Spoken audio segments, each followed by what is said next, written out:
Hi guys, welcome to That Going in Life. My name is Amy and today I want to tell you all about planning our trip to Disney World. So let's get started. Okay, so this is going to be the first video in a series of videos that I'm going to do, kind of explaining some of the background information and hopefully leading up to some really fun Disney vacation vlogs that my husband and I are going to take. So in this video, I just wanted to give us some background. So first of all, it's just going to be my husband and I. We have no kids, so it's just going to be us. And we are Disneyland annual pass holders, and we live 15-20 minutes depending on traffic lights from Disneyland. And actually we are taking a road trip from Disneyland to Disney World and back. So there are a couple of reasons behind why exactly we are taking a huge road trip instead of just flying, which is typical for Disney World. And the first one being is we love road trips. My husband and I really love being able to drive and to just be able to see the country.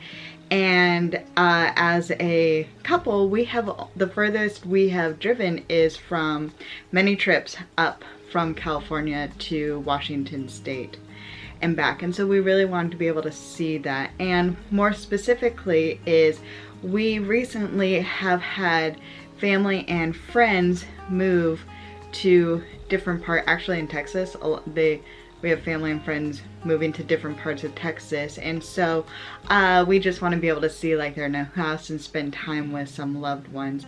So we figured we do that. So that's why we are driving.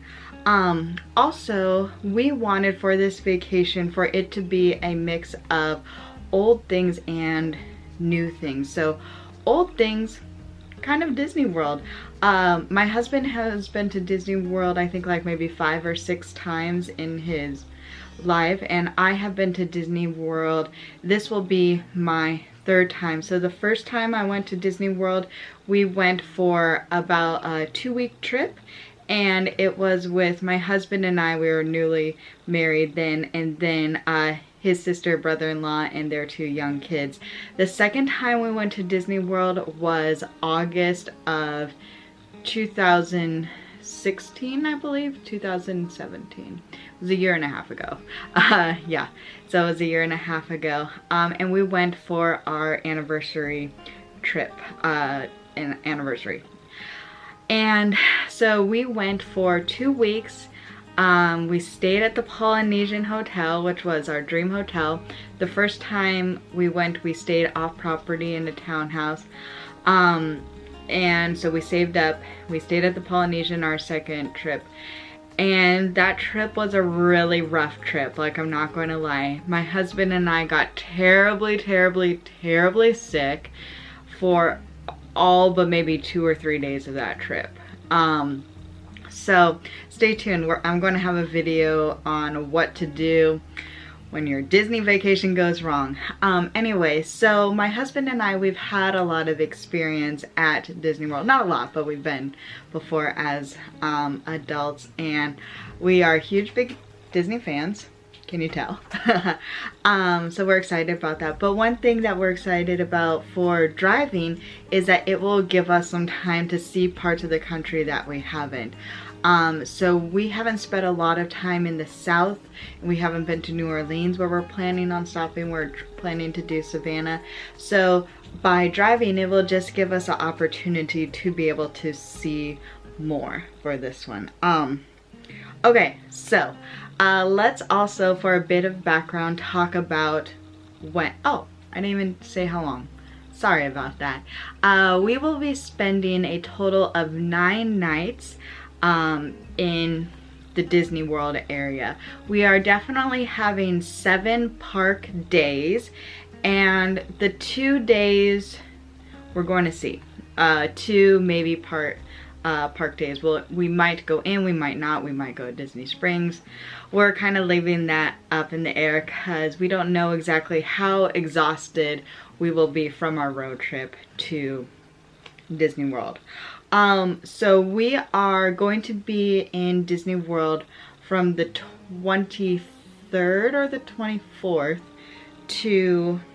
of January. So we're going to go end of January till about February 3rd is when we are going to leave. So let's talk a little bit about why we chose that time of the year. So we chose that time of year, number one, because of weather. That was our most major concern, because as I said before, our last trip we took, it was in August and September, and it was humid, it was hot, and it was, we could like, I don't know how to describe it, but personally at that time, like, this might sound gross, the air felt chunky. I don't know how to say it other than it's like the air just felt heavy and chunky, and it was like, it was really hard to breathe, and especially when we got sick, it was really hard. And so we wanted something, we were okay. So the weather, we know it can get cold in January and February down in Disney World, but we've been looking at that 10-day forecast, and it looks like it's actually going to be very similar weather to what it is currently here in Southern California, which is like the highs 60s, 70s, the lows go down into the 40s. So that sounds ideal, because can't deal with the heat for this one. Also towards the end of January and into February, there are supposed to be less crowds. Now there are two events that's happening in Disney World. There's the Pro Bowl, and then towards the end I believe that there might be a cheerleading competition coming in. So the Pro Bowl for my husband, that is a plus. He is hoping to see some of his favorite Seahawks players down there, and I always joke, I don't know if Russell Wilson from the Seahawks is going to be there or not, but I always joke that Russell Wilson is Eric's BFF that he's never met. But anyway, so the Pro Bowl, maybe some little crowds, definitely for my husband, the possibility of a little bit surge of crowds. He would rather possibly meet / see some of his favorite Seahawks players.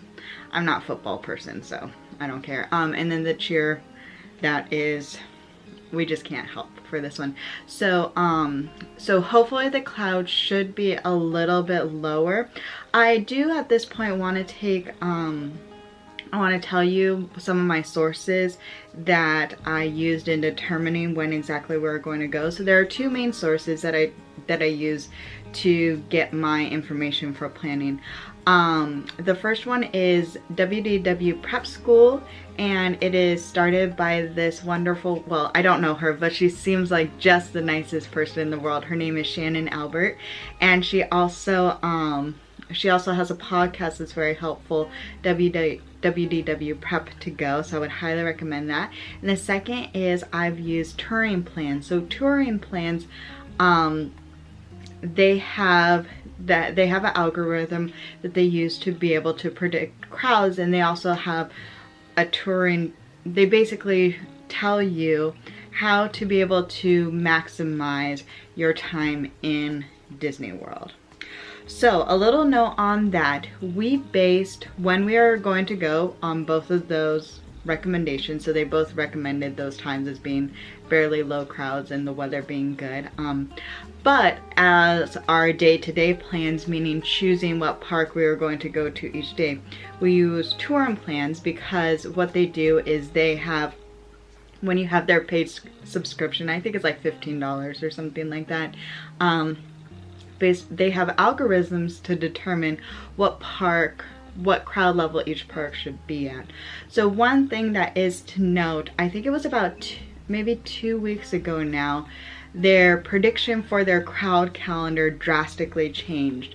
So a lot of our crowds that we were supposed to be at were like a 3 to a 4 or something, and they jumped up quite a bit, maybe to like 6s or 7 on some days. Some didn't really drop a lot.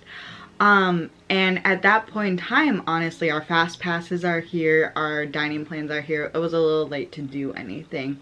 So just a word to caution you, where don't my personal opinion is don't plan your travel